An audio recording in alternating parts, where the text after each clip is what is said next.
Shalom, selamat pagi, selamat siang, sore, malam. Siapapun yang menyaksikan video ini, Shalom, saya Ibu Belinda akan bersaksi tentang kebaikan Tuhan, mujizat Tuhan yang nyata. Saya membuat video ini karena Tuhan dan Roh Kudus sendiri yang meminta kepada saya untuk membagikan kesaksian saya ketika doa pagi sekarang tanggal 29 ya, jadi akhir Juni. Tuhan berbicara keras di hati saya setelah saya berdoa pagi, supaya saya membagikan kesaksian saya 1 bulan yang lalu. 1 bulan yang lalu tentang kebaikan Tuhan. Saya mulai dari kejadian saya menimpa tanggal 24 Mei 2021, yaitu saya serangan DBD akut. DBD akut itu artinya DBD yang udah stadiumnya stadium tinggi ya, karena terjadi pendarahan hebat di tubuh saya. Ada pembekuan darah dan ada pendarahan juga. Tanggal 24 itu badan saya udah mulai merasa nggak enak ya, meriang, sakit kepala. Lalu itu tepatnya kalau nggak salah hari Sabtu ya, Sabtu. Lalu hari Minggu saya tahan-tahan ya, pikir ya udahlah mungkin masuk angin apa gimana gitu. Nah, terus pas kenapa saya bilang saya sakit DBD, karena saya waktu hari Senin tanggal 26 Mei ya kalau nggak salah, saya periksa, tepatnya 1 bulan yang lalu, saya periksa darah ke klinik dekat rumah saya bersama anak saya. Anak saya yang kedua itu Yohana Cantika, dia juga mengalami DBD sama kayak saya. Tapi kalau anak saya itu hanya DBD yang biasa ya, nggak mengalami pendarahan gitu. Dia hanya melewati DBD yang hanya 1 minggu ya, yang cepat sembuh gitu. Cuma memang sama bahayanya ya. Lalu kalau saya itu sampai muntah darah, terus setiap makanan yang saya makan itu keluar lagi, dan keluar darah juga bersama dengan makanan yang saya makan. Itu tanggal 26 aku cek darah positif DBD, dan perawat dan dokter di sana udah mengatakan kalau kami harus dirujuk ke rumah sakit. Akhirnya memang kami langsung berangkat ya, terus di sana saya berdoa sama Tuhan supaya Tuhan tuntun ya perjalanan saya ke rumah sakit. Puji Tuhan ya, selama saya melewati sakit penyakit ini, hati saya tetap tenang ya. Saya tetap ingat janji Tuhan gitu, bahwa di tengah badai pun Tuhan selalu menopang, menjaga dan memberkati anak-anaknya. Dan waktu itu saya langsung berangkat ke rumah sakit Yadika. Di sana di rumah sakit Yadika saya langsung dimasukkan ke ruangan UGD bersama anak saya Yohana Cantika, anak saya yang kedua. Lalu saya awalnya saya pakai BPJS ya, karena di Yadika menerima pasien yang beranggotakan BPJS. Lalu memang prosesnya agak ribet ya, bukan ribet, nggak ribet sih, cuman agak lama, nggak ribet, lama. Dan pada akhirnya saya berdoa, saya bilang Tuhan tolong buka jalan supaya perawat dan dokter segera menangani kami gitu, karena badan saya juga udah lemes, udah pusing, anak saya juga udah ngeluh perutnya sakit ya, sampai saya bilang sama perawatnya, suster tolong minimal infus lah ya masuk ke dalam tubuh anak saya, karena kan saya tahu kalau DBD ini sangat berbahaya.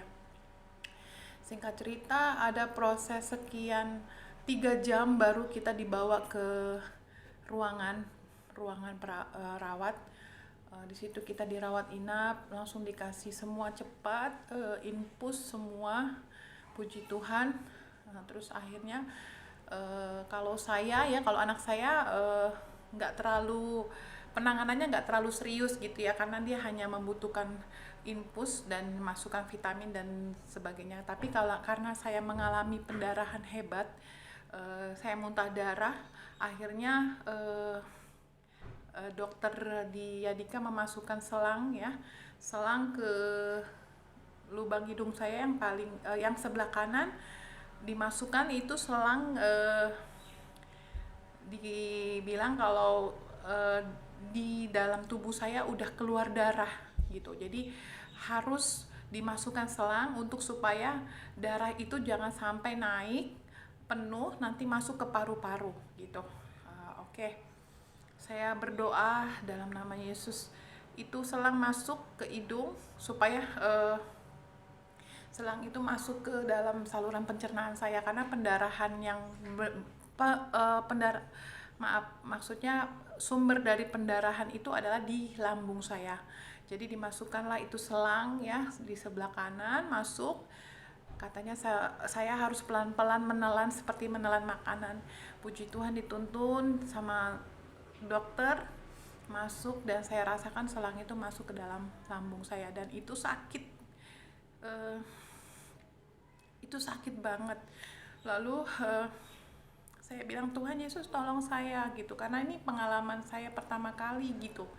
Lalu masuk dan akhirnya susternya bilang, Bu, ini nanti akan keluar darahnya keluar dari selang ini supaya jangan ada penimbunan atau darahnya sampai nanti kemana-mana ke organ tubuh yang lain. Oke, saya bilang gitu. Terus tiba-tiba udah ditangani secara serius aku dan anakku, tapi kelihatannya dokter sama perawat itu lebih serius menangani saya gitu, karena saya ada muntah darah, terus saya juga darahnya cukup banyak keluar.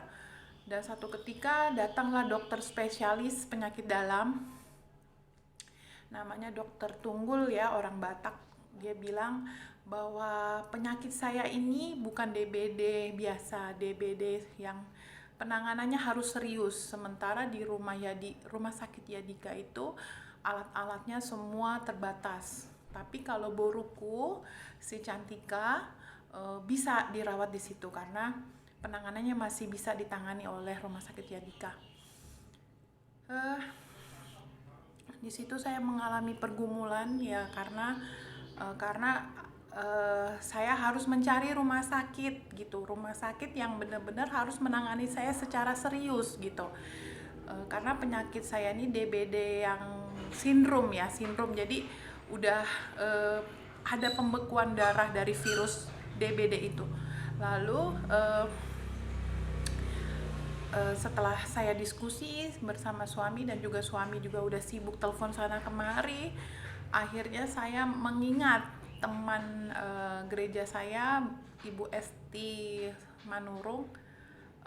Beliau bekerja di rumah sakit Abdi Waluyo ya. Abdi Waluyo itu saya tahu itu rumah sakit orang-orang elit, orang pejabat, orang-orang yang punya duit gitu ya. Sementara saya tahu sekarang lagi pandemi gitu kan, pasti pasien COVID, semua orang lebih menangani pasien COVID. Saya sampai bilang begini, duh Tuhan, gimana ya, penyakit saya serius sementara yang lain dokter-dokter sama susternya menangani pasien COVID. Ini saya bagaimana Tuhan, apakah ada yang masih mau menerima saya, menangani saya gitu. Lalu saya mengingat Ibu Esti Manurung, teman gereja kami, dia adalah kepala perawat di Abdi Waluyo. Lalu juga dokter menganjurkan saya harus dirujuk ke Rumah Sakit Persahabatan, RSCM, dan Gatot Subroto. Dan jujur, dari ketiga rumah sakit ini saya bergumul gitu. Bergumulnya, apakah memang saya benar-benar ditangani dengan baik di sana? Kalau ada apa-apa terjadi dengan saya bagaimana? Lalu alternatif keempat adalah Rumah Sakit Abdi Waluyo. Saya tahu Tuhan, itu rumah sakit yang tidak menerima BPJS. Itu adalah rumah sakit mahal Tuhan. Tapi ketika saya berdoa sama Tuhan gitu, Tuhan bagaimana tolong saya gitu, itu wajah Ibu Esti itu terbayang terus di muka saya gitu. Eh, Abdi Waluyo gitu. Saya bilang, Tuhan, itu biayanya mahal sekali gitu. Saya udah mulai ketakutan gitu karena kondisi semuanya tidak memungkinkan gitu. Tapi saya ber, berjalan saya berjalan dengan iman saya. Saya bilang, ya Tuhan, nggak apa-apa kalau memang Tuhan inginkan aku ke Abdi Waluyo supaya aku ditangani gitu. Karena di hatiku ada yang ngomong, supaya kamu ditangani dengan baik di sana, karena di sana peralatannya cukup lengkap. Saya mengalami pergumulan gitu. Oh Tuhan, ya nggak apa-apa, saya bilang sama Tuhan, nggak apa-apa Tuhan, yang penting saya sehat. Saya bilang saya mau sembuh gitu. Akhirnya saya dan suami memutuskan untuk membawa rujukannya ke Rumah Sakit Abdi Waluyo. Di situ saya hanya bisa sama Tuhan berdoa, berserah, apapun yang terjadi Tuhan, aku percaya Engkau pegang kendali hidupku. Saya bilang sama Tuhan. Dan saya ketika mau dirujuk ke Abdi Waluyo, hati saya tenang gitu, tenang. Karena penyakit saya ini serius, pendarahannya udah hebat banget karena bisa terjadi pembekuan darah di seluruh tubuh saya gitu. Dan ketika pukul 10 malam tanggal 28 Mei, saya di tanggal 26 hari Rabu, itu tanggal merah ya kalau nggak salah, saya dirujuk ke Rumah Sakit Abdi Waluyo. Ambulan datang jam setengah 11 malam. Di situ anak saya tinggal, dan anak saya titipkan sama kakak saya yang nomor 2 supaya dia yang menemani anak saya di Rumah Sakit Yadika. Saya sedih gitu karena saya harus terpisah sama anak saya. Saya bilang sama anak saya, Cantika, kamu harus semangat ya, kamu harus sehat ya. Mama pergi dulu, mama mau dirujuk ke rumah sakit. Di situ adalah sesuatu hal yang sangat menyakitkan buat saya karena saya harus berpisah sama anak saya dan saya harus menyembuhkan diri saya sendiri. Saya harus menguatkan anak saya, Cantika. Saya bilang, Nang, kau harus sehat ya. Semangat ya, Tuhan Yesus bersamamu. Dan ketika saya tinggalkan anak saya juga tidak berdaya. Saya ketika ambulan datang, aku langsung dibopong ke ambulan. Saya langsung dibawa ke Rumah Sakit Abdi Waluyo. Di situ selama di ambulan perasaan saya campur-campur sampai saya nggak bisa ngomong apa-apa. Saya hanya cuma bilang sama Tuhan, Tuhan tolong saya, tolong anak saya nggak berdaya. Tuhan membuat saya sampai tidak berdaya. Saya tidak punya kekuatan apa-apa ketika itu. Dan pada akhirnya aku tiba di Rumah Sakit Abdi Waluyo. Di situ saya sudah menahan rasa sakit, saya udah merasa tubuh saya sudah sangat lemas. Dan tiba-tiba sudah masuk di IGD, aku diperiksa, tiba-tiba langsung penanganannya cepet banget gitu. Perawat ada berapa orang, banyak pokoknya langsung nangani saya. Saya udah pasrah sama Tuhan, Tuhan, untuk biayanya aku serahkan kepadamu ya Bapak. Saya bilang, aku percaya Engkau pegang kendali. Saya bilang, Engkau tidak pernah mencobai aku melebihi kekuatan aku. Saya bilang sama Tuhan seperti itu. Akhirnya diperiksa semua badan saya hanya melihat perawat-perawat itu memegang tubuh saya ditelanjangin, saya ditusuk kemana-kemana, ke tangan, detak jantung semua. Saya benar-benar di saat itu merasa di titik nadir. Lalu tiba-tiba saya muntah. dan itu mengeluarkan darah yang sangat banyak. Saya muntah darah, bersimbah darah semua di lantai IGD di Rumah Sakit Abdi Waluyo, sampai selang yang masuk dari hidung saya dari Rumah Sakit Yadika itu lepas keluar dari mulut saya karena ada tekanan yang luar biasa. Lalu selang itu lewat ke mulut saya kaget gitu. Kenapa saya bisa muntah darah, pikir saya. Tiba-tiba saya tarik itu selang. Saya tarik selang itu. Saya tarik, sakitnya minta ampun. Saya bilang, Tuhan, tolong saya bilang gitu. Itu betul-betul adalah merupakan titik nadir hidup saya. Tuhan, tolong saya, sembuhkan saya bilang. Lalu susternya kaget. Langsung tiba-tiba saya tidur lagi. Itu darah sudah bersimbah di mana-mana dan itu disaksikan suami saya masih di IGD. Lalu saya ditelanjangi supaya diperiksa semua organ tubuh saya. Semua ditusukin, saya sampai udah nggak ngerasain sakit lagi, saking semuanya kayak badan saya udah sakit karena saya sudah merasa di titik nadir ketika itu. Saya cuma bilang, Tuhan Yesus tolong saya bilang begitu. Lalu setelah itu saya langsung segera dibawa ke ruangan ICU. Lalu di ruangan ICU itu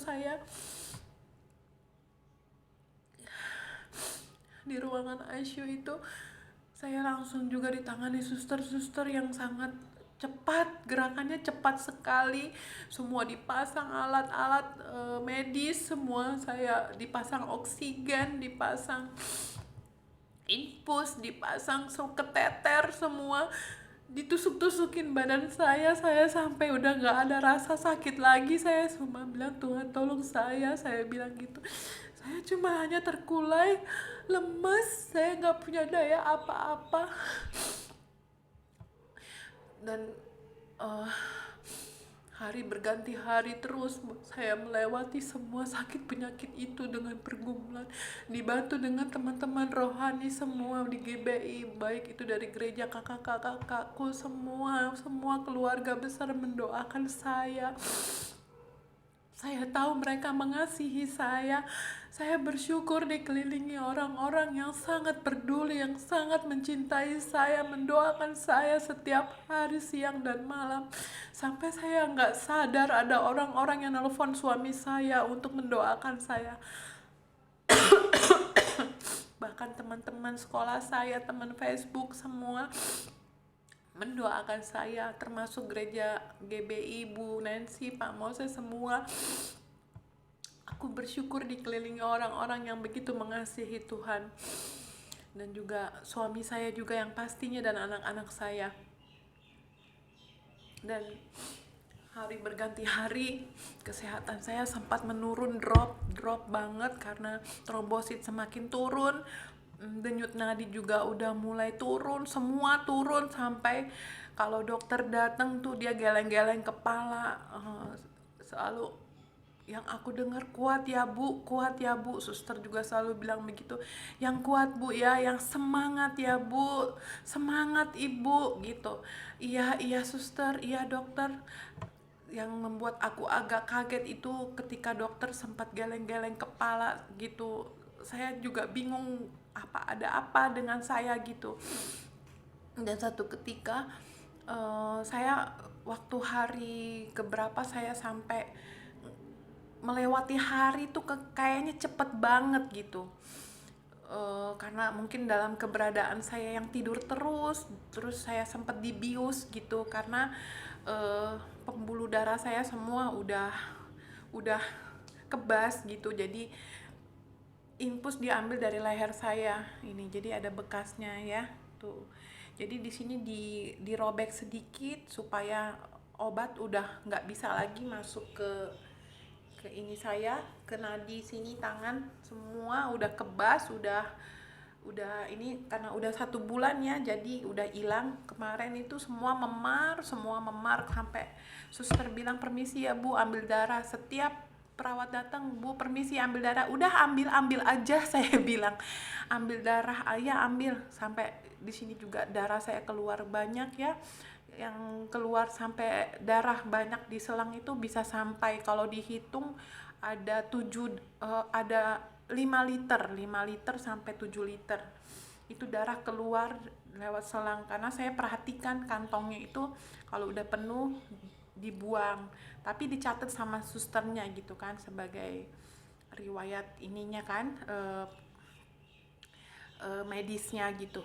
Lalu ya kira-kira ada kali 7 liter itu keluar lebih lah ya, sampai saya transfusi darah itu 40 kantong, bayangin. 40 kantong belum yang diadika itu 5 kantong, karena kan saya cuma 1 hari, jadi 1 hari itu bisa 5 kantong. Bayangkan saya di rumah sakit itu 10 hari 10 hari saya di rumah sakit, 50 kantong. 50 kantong saya terima transfusi darah. Saya cuman bilang, Tuhan kuatkan saya. Saya waktu sakit itu udah gak bisa doa panjang-panjang. Saya cuman memandang Tuhan aja. Saya cuman minta tolong, minta mujizat. Dan sampai 1 hari waktu trombosit saya turun, saya udah surrender gitu, sudah pasrah sama Tuhan ya. Kalau Tuhan, kalau memang kau mau bawa aku, bawa aja gitu, aku siap gitu.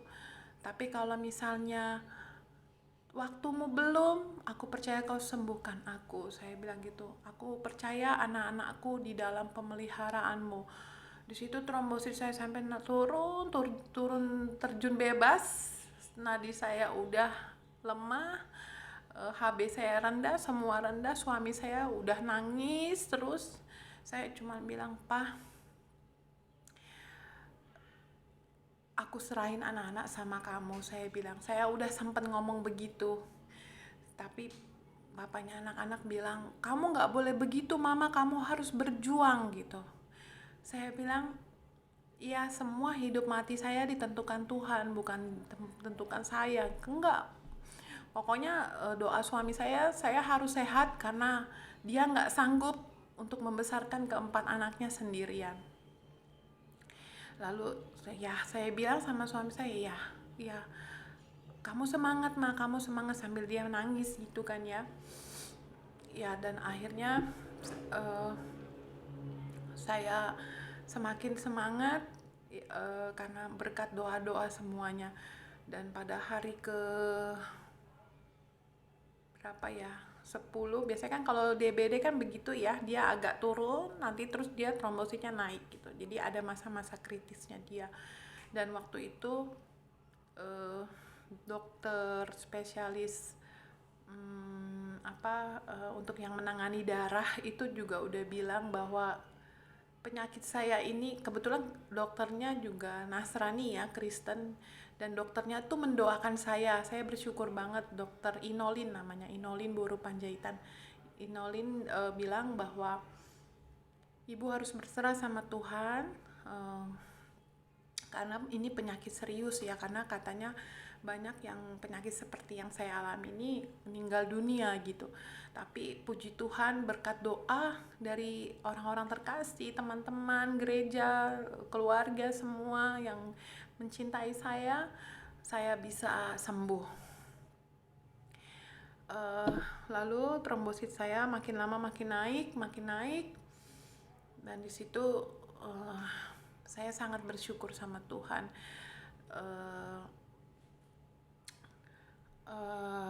Terus saya lupa kesaksian. Ini kan darahnya kan keluar terus ya lewat hidung nih ya, ininya ya, selangnya kan dimasukin selang sampai tembus ke lambung saya. Jadi aku lupa bersaksi. Ini waktu masih keluar darah terus kan, saya berdoa sama darah itu kantongnya saya pegang. Saya bilang, aku perintahkan kau darah kotor yang terus keluar berhenti dalam nama Tuhan Yesus. Saya bilang begitu. Darah Yesus yang menyembuhkan saya bukan sakit penyakit. Aku perintahkan engkau sakit penyakit dan darahnya berhenti dalam nama Yesus. Saya bilang begitu. Dengan segala kelemahan saya masih berjuang untuk berdoa dalam nama Yesus. Saya genggam itu darah yang keluar dari hidung saya. Ini ada kantongnya kan, penampung darahnya, darah kotornya saya pegang. Hai kuasa iblis setan, darah kotor berhenti dalam nama Yesus. Darah berhenti, tidak keluar lagi. Darah berhenti oleh darah Yesus. Saya katakan seperti itu. Darah Yesus, mulai hari ini kau tidak berhak dalam nama Yesus. Berhenti darah dalam maksudnya berhenti keluar darahnya. Saya bilang begitu. Saya doa itu peperangan ya Bapak Ibu, saya peperangan banget. Terus pas saya udah trombosit naik, langsung dikasih obat ya. Jadi obatnya dimasukin ke selang ya, jadi masuk langsung ke lambung saya, nggak lewat mulut. Obatnya nggak diminum maupun lewat infus, tapi saya lewat hidung dimasukin. Jadi dimasukin obat plus sama air dingin, jadi enak banget. Dan selama saya sakit itu bapak-bapak, ibu-ibu, saya itu tidak boleh makan sama sekali. Saya harus menahan hausnya yang luar biasa. Sampai saya kadang nyuri-nyuri minta minum, nggak ada minum di samping saya ambil gitu. Saya curi-curi tuh aqua saya minum. Taunya pas saya minum muntah gitu, muntah darah gitu. Jadi nggak boleh. Jadi selama perawatan itu aku puasa dan makanan saya lewatnya dari infus. Dan infus yang ada di kepala saya itu semua berjejer, ada 10 infus. Entah apalah itu, obat apa, makanan, segala macam, antibiotik, darah, dan segala macamnya. Itu udah kayak apa, kabel-kabel apalah itu, kabel-kabel banyak banget gitu. Sampai saya dinyatakan sembuh satu-satu. Selang dilepas, oksigen dilepas, keteter dilepas, infus dilepas, dan pada akhirnya saya terbebas dari kabel-kabel itu semua. Dan pada tanggal 5 Juni aku minta pulang sama dokter, bukan dinyatakan boleh pulang, saya minta pulang karena saya sudah rindu sama anak-anak saya, karena udah 2 minggu saya nggak ketemu sama anak-anak saya gitu. Terus dokter Widodo bilang, dokter jaganya, ibu belum bisa pulang loh. Enggak, saya bilang, saya beriman sama Tuhan Yesus, karena saya udah merasa trombosit saya sudah naik dan badan saya udah agak enakan gitu. Saya bilang sama dokter Widodo, saya bilang, enggak dokter Widodo, saya mau pulang. Saya bilang, saya rindu sama anak-anak saya udah nggak betah di rumah sakit. Dan kebetulan saya sudah berada di ruangan, bukan di ruangan ICU lagi, saya 2 hari di ruang perawatan. Dan saya bilang, susternya bilang, iya Bu, tapi nggak boleh gini-gini. Saya bilang nggak apa-apa, saya pulang, saya melangkah dengan iman, karena saya memikirkan biaya ya Bu, Bapak Ibu. Saya bilang, aduh Tuhan, ini biaya udah bagaimana, saya gitu. Tapi Tuhan kayak kasih aku ketenangan gitu, ketenangan gitu. Di dalam hati saya ada sukacita. Dan pada akhirnya suami saya telepon, mah aku udah sampai, mau jemput kamu gitu. Dan memang akhirnya dokter Widodo menyuruh saya untuk menandatangani surat bahwa saya minta pulang. Sebetulnya saya belum boleh pulang, tapi saya nggak mau lagi di situ, karena saya yakin Tuhan yang akan selanjutnya menyembuhkan saya. Dan pada akhirnya sudah tanda tangan, saya pulang. Dan suami saya mengurus semua administrasi. Puji Tuhan masih bisa kita handle biaya rumah sakitnya, walaupun memang nilainya menguras tabungan kami. Sampai saya bilang sama suami saya, nggak apa-apa Pak, nanti perhiasan saya sama apa yang ada sama saya bisa saya jual, saya bilang begitu. Tapi kata suami saya, ya sudah mah, yang penting kamu sehat. Kalau nilai uang kita habis, masih bisa dicari, masih Tuhan bisa berikan. Tetapi kalau kamu sehat, aku bahagia, itu kata suami saya. Karena keselamatan, eh, kesembuhan, itu semua datangnya dari Tuhan. Karena suami saya sangat bersyukur gitu karena saya sehat. Dia sudah merasakan bagaimana arti dari penyertaan Tuhan yang begitu mahal, harganya melebihi apapun juga, yang tidak bisa dibeli dengan uang, tidak bisa dibeli dengan harta kita, tidak bisa sedikit pun. Jadi akhirnya kami pulang, saya lihat di mobil anak-anak sudah ada, saya peluk semua anak-anak saya nangis. Anak saya si Cantika juga duluan udah pulang dari Yadika, dan kakak saya mengantarkan anak saya pulang, dan saya lihat anak saya Cantika sudah sehat, sudah pulang dari rumah sakit dengan tubuh saya yang masih lemas, agak sedikit lemas. Saya peluk anak-anak saya semua, saya bilang, Tuhan terima kasih, saya bilang. Terima kasih untuk kebersamaan ini. Terima kasih Tuhan untuk kesempatan yang masih Engkau berikan dalam hidup saya bilang. Walaupun masih agak oyong-oyong sedikit ya, tapi ketika saya melihat anak-anak saya langsung merasa kayaknya sakit saya tuh udah sembuh gitu. Apalagi anak saya yang paling kecil yang masih bayi umur 2,5 tahun, saya peluk, saya cium, lalu Sarah langsung peluk saya dan bilang mama gitu. Aku bilang maafin mama sayang, mama ninggalin kamu, saya bilang. Ya udah, akhirnya setelah suami saya mengurus semua obat-obat, jalan saya, rawat jalan saya, akhirnya kami pulang. Kami sampai rumah, malamnya kami berdoa mengucap syukur. Dan aku bersyukurnya, waktu aku sudah berobat jalan, saya begitu punya perasaan rasa lapar gitu. Lapar makan, lapar baca Alkitab. Ada Bu Tanti yang membimbing saya di dalam pembacaan GBA. Saya sampai WA dia, saya bilang, Bu Tanti, saya sudah ketinggalan berapa pasal, saya bilang. Dia kaget gitu, loh Bu Belinda kan masih dalam tahap pemulihan, katanya gitu. Saya bilang, enggak Bu, saya mau tetap baca Alkitab di GBA Raden Inten.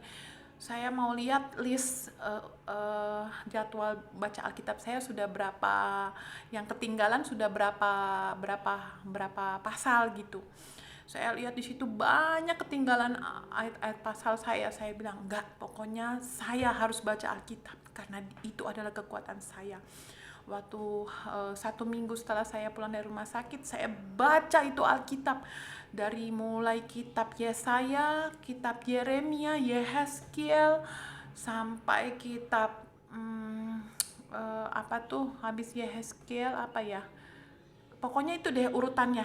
Karena kan di GBA kan urutannya kan 5 pasal. Saya bisa lahap 1 hari itu 15 pasal. Saya baca terus firman Tuhan. Jam 4 pagi Tuhan bangunkan saya. Tidak ada rasa ngantuk, tidak ada rasa lemas, tidak ada rasa apapun. Tuhan kuatin saya duduk jam 4 pagi, saya baca firman. Saya bicara, ataupun kadang-kadang kalau misalnya takut mengganggu anak saya tidur, saya pasang Alkitab suara, jadi saya yang bisa kecilin gitu. Saya dengar firman Tuhan, puji Tuhan. Saya juga makan banyak gitu kan, karena makanannya kan, karena selama 2 minggu itu saya nggak makan, saya makan banyak. Tapi makannya memang yang sesuai dengan anjuran dokter, yang harus rebus-rebusan, makan nasi tim, yang nggak boleh pedes, nggak boleh mengandung bumbu-bumbu, nggak boleh. Ya akhirnya, wah nggak tahu deh, pokoknya rasa lapar itu ada gitu. Makan banyak, baca firman juga banyak, terus maunya denger firman Tuhan terus, maunya rindu banget, kepingin baca Alkitab terus gitu. Nggak mau pegang handphone saya nggak mau pegang handphone selama masa pemulihan. Saya pegang handphone baru-baru ini, baru seminggu ini aja. Tapi waktu masa pemulihan itu hanya kepengennya makan tidur, baca Alkitab, baca firman Tuhan, dengar ikutin juga terus ibadah. Itu aja yang saya inginkan, hanya itu aja gitu. Dan puji Tuhan, seminggu, 2 minggu, 3 minggu, sampai saat ini 1 bulan setelah saya sakit, saya mengalami kesembuhan yang signifikan. Puji Tuhan, itulah kesaksian saya, Bapak-bapak, Ibu-ibu. Semoga ini menjadi kekuatan untuk kita semua, karena memang dari kemarin saya kepingin bikin video ini, tapi karena tubuh saya masih lemas, dan akhirnya ketika saya udah mulai fit, saya berdoa, Tuhan tuntun saya untuk membuat video kesaksian ini. Semoga kesaksian saya menjadi berkat ya, Bapak-bapak, Ibu-ibu. Maaf agak panjang, biarlah kesaksian saya ini memberi semangat bagi kita bahwa mukjizat Tuhan itu masih ada, dalam arti bahwa kuasa Tuhan dinyatakan dalam hidup kita. Tuhan Yesus tidak pernah meninggalkan kita walaupun kita harus melewati lembah kekelaman. Di masa pandemi ini, apalagi untuk saudara-saudara saya yang mengalami COVID-19 ya, mungkin saya alamin COVID, tapi saya alami DBD. DBD-nya DBD stadium loh, stadium parah gitu. Saya rasa tuh sama aja ya. Jadi tetap bergumul dalam sakit penyakit. Percayalah bahwa dengan iman, dengan kita berdoa, kita serahkan semua sama Tuhan ya. Kita minta dukungan doa sama orang-orang yang kita sayangi, pasti mujizat itu terjadi. Tuhan akan bantu, Tuhan akan tolong. Dia tidak akan pernah meninggalkan orang-orang yang berharap kepadanya. Dan satu hal, bahwa apapun yang terjadi, jangan pernah tinggalkan Tuhan Yesus. Bahwa Tuhan Yesus itu nyata, dia hidup. Walaupun dia nggak bisa kita lihat, tapi kita rasakan keberadaan dia dalam hidup kita. Itu saja Bapak-bapak, Ibu-ibu, saudara terkasih di dalam Kristus. Siapapun yang mendengarkan kesaksianku ini, semoga menjadi berkat. Biarlah nama Tuhan Yesus yang ditinggikan, dimuliakan, dan aku semakin biarlah nama Tuhan yang dimuliakan. Biar aku semakin rendah, tapi nama Tuhan yang ditinggikan. Haleluya. Shalom. Tuhan Yesus memberkati.